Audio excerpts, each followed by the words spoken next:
Bonsoir. Welcome to the newcomers and welcome back for the others. Today, Chapter 5 of Harry Potter and the Passioneer Memoirs.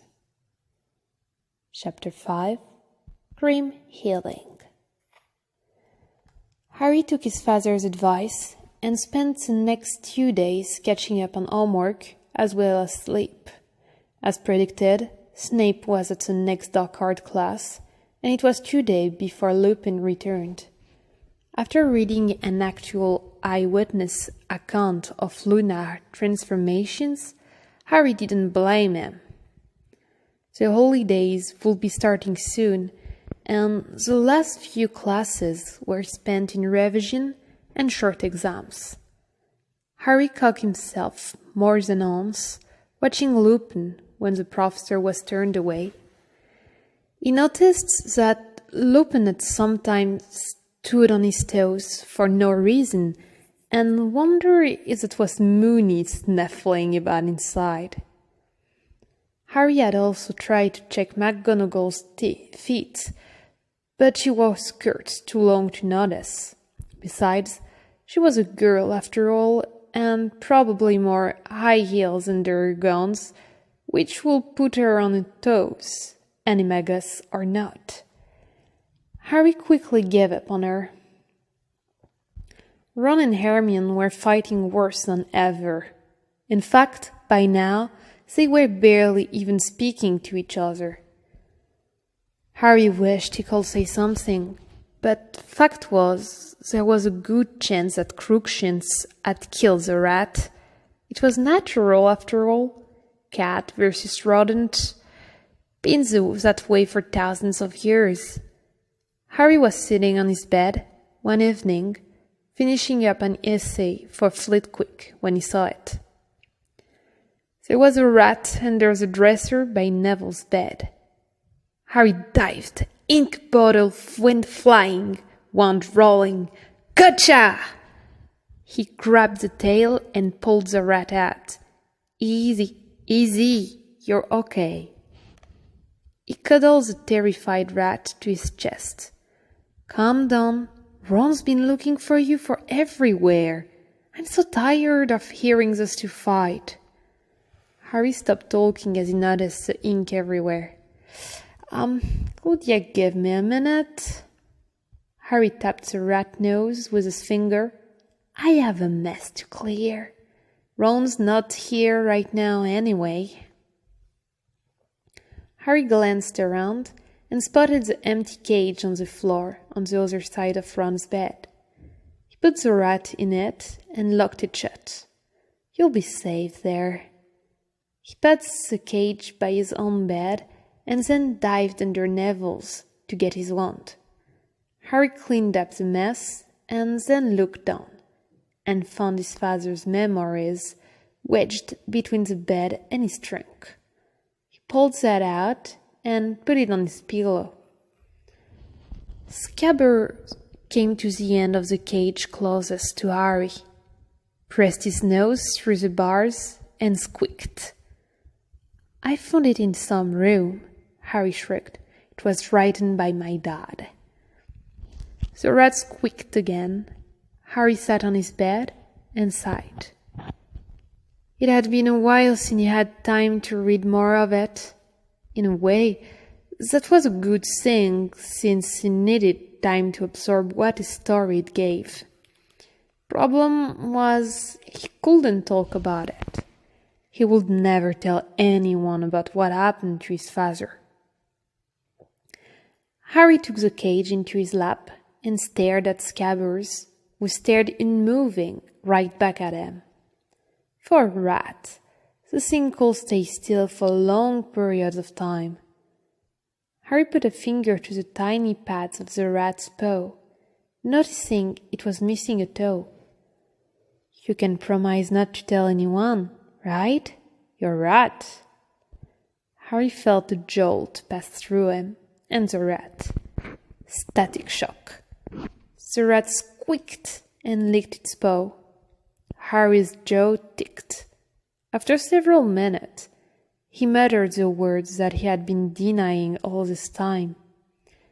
You know, Dad was raped by Iron Black just before 6 years.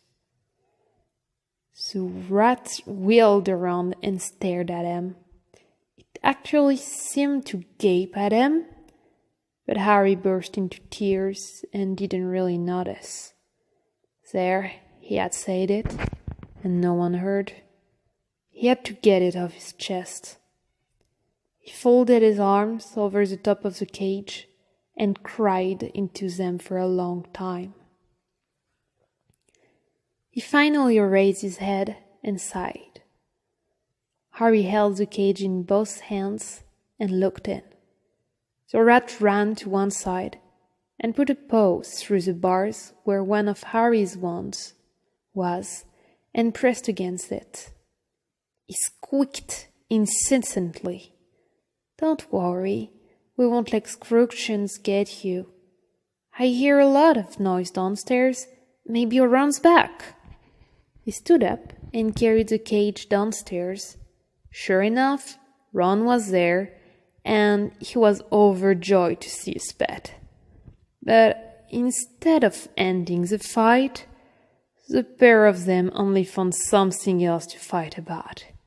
"See, I told you! We got lucky." I give up. Harry turned and headed back upstairs to read more. Originally, Harry had wondered if the Passion Year was about James finally courting Lily. Now, it seemed more likely it was about when James had helped Sirius and Remus together. Also, of course, most likely James finding true healing. Harry had no idea. Well, I won't write anything boring about classes and whatnot. I went through most of those in a daze. I was the kind of person that didn't have to study. Besides, whatever I missed, I could always steal from Remus. The only eventful thing, really, was velvet drying out on my horns, as what happened to most deer in the fall. I had recently shed them in late spring, and the new horns had grown quick and fuzzy. But it was time to deal with the itching fuzz. Each time I get a new set of antlers, they are bigger, with more points. I will shed them once a year. By the way, Remus never chews on shed horns. He prefers them attached to me. This is annoying. The cleaning didn't take too long, and soon I had hard, dry new horns for the rest of the year. But then the Quidditch started, and things changed for me forever. I was a chaser. But this year I had a problem.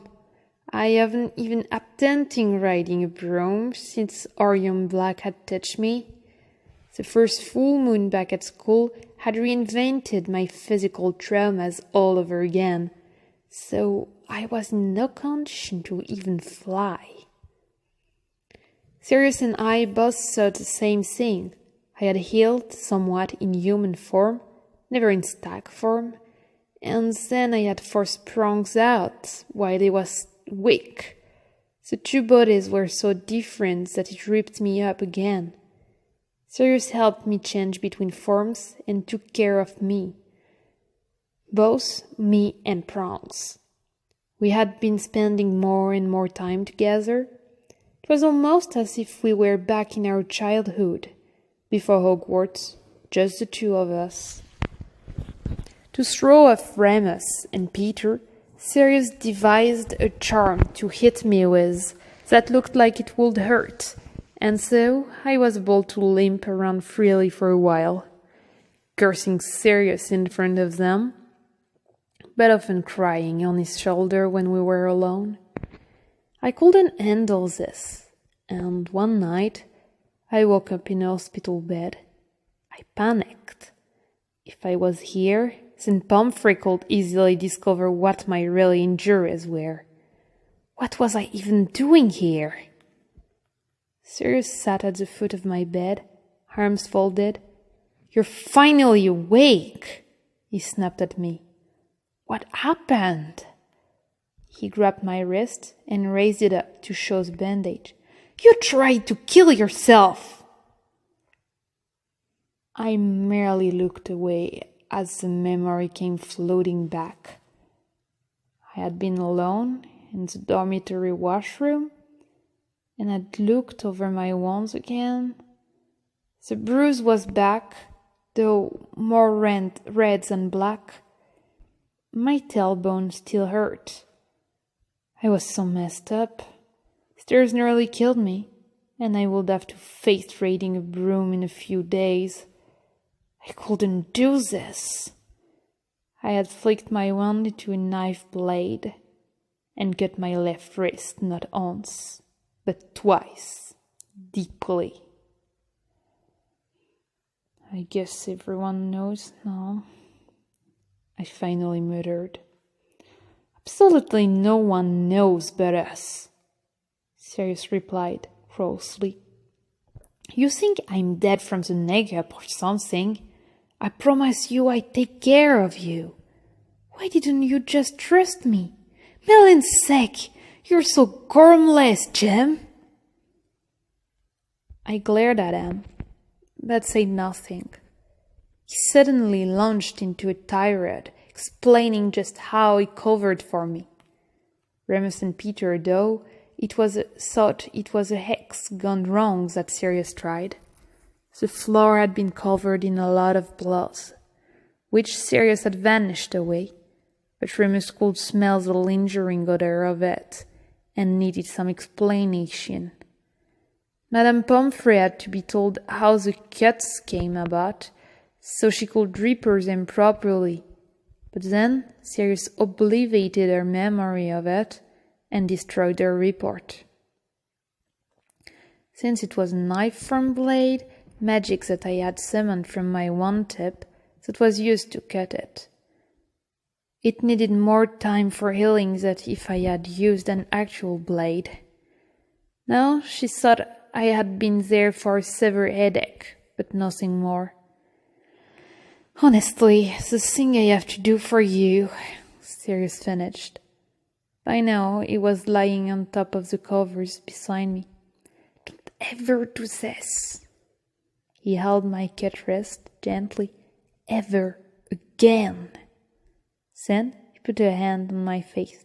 "Okay, Jim, no matter where or how you're hurting, come to me above all else.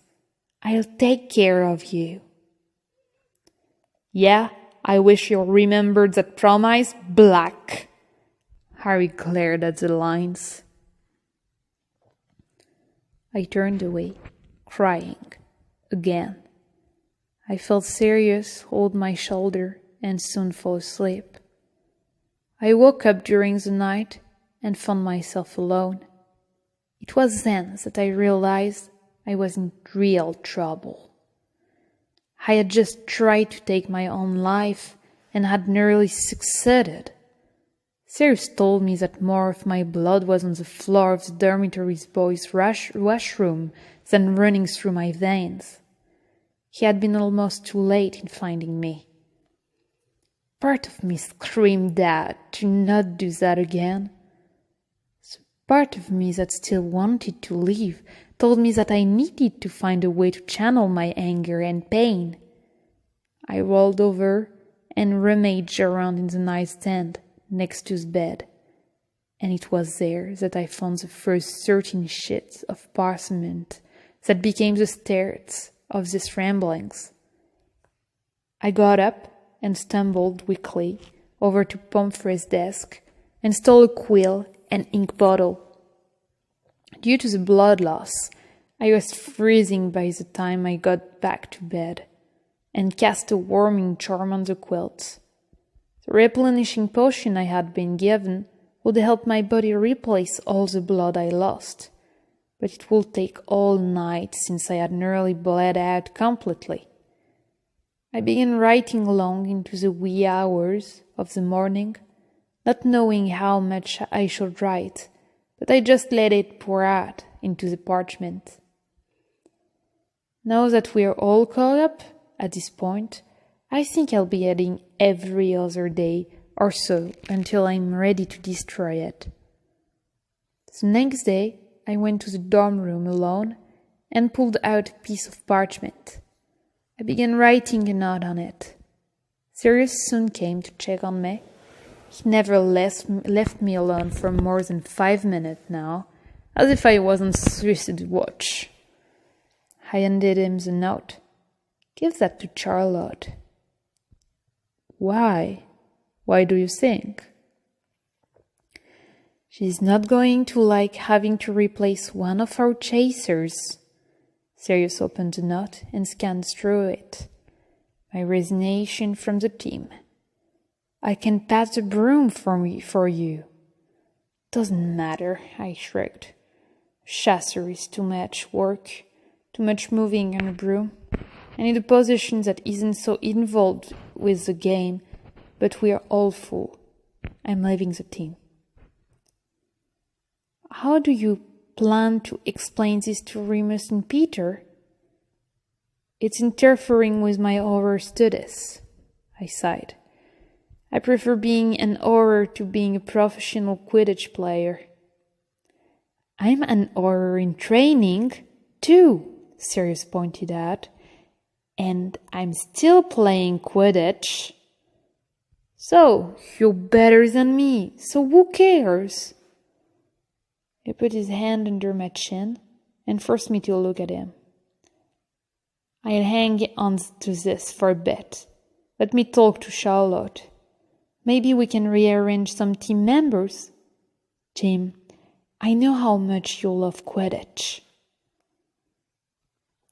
I don't love anything anymore. I wrenched my face out of his hand and pointedly glared at the window. My horns sprang out halfway, warning Sirius not to touch me again. I heard him leave. Pulling my horns in, I went to the shower and put the water on as hot as I could stand it. I was freezing for some reason.